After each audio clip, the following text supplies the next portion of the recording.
అందరికి నమస్తే భయ్య. RC16 నుంచి 2 పోస్టర్స్ రిలీజ్ చేశారు. పోస్టర్స్ ఎలా అనిపించాయి అనేది చూసుకుందాం. రామ్ చరణ్ గారి బర్త్డే సందర్భంగా ఈ పోస్టర్స్ వచ్చాయి. మెయిన్గా మన బుచ్చిబాబు గారి డైరెక్షన్తో వస్తున్న ఈ ఫిలిం మీకు ఎలా అనిపిస్తుందో కామెంట్ చేయండి. మీరు ఎంతమంది ఈ పోస్టర్స్ నచ్చామని కామెంట్ చేయండి. గేమ్ చేంజర్ ఫిలిం ఎలా ఆడిందో మనకు తెలిసే ఉంటుంది. సో అదొక కమర్షియల్ ఫిలిం, ఒక మంచి ఫిలిం అని చెప్పుకోవచ్చు. కాకపోతే ఆడియన్స్కి అంతలా రిసీవ్ కాలేకపోయింది, కొంతమందికి రిసీవ్ అయింది. సో ఈ పాయింట్ పక్కకు పెడితే RC16తోనైతే ఒక మంచి వేరే సీన్స్తోనైతే ఆ ఫైట్ సీన్స్ కానీ అవన్నీ ఉండబోతున్నాయి అన్నట్టయితే ఈ పోస్టర్లో అయితే అర్థమవుతుంది. పెద్ద అనే టైటిల్ ఎంతమందికి నచ్చింది? నాకైతే లిటరల్లీ నచ్చింది బా, చాలా బాగుంది.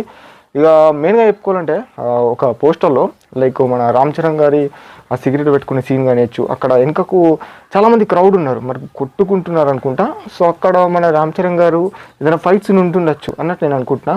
ఇంకొకటి ఏంటంటే ఇక్కడ చెంప మీద కట్టు కానిచ్చు, ఆ హెయిర్ కానియచ్చు, మెడలో చైన్ ఒకటి ఉంది. సో అది ఏందో పర్టికులర్ తెలియట్లేదు నాకు.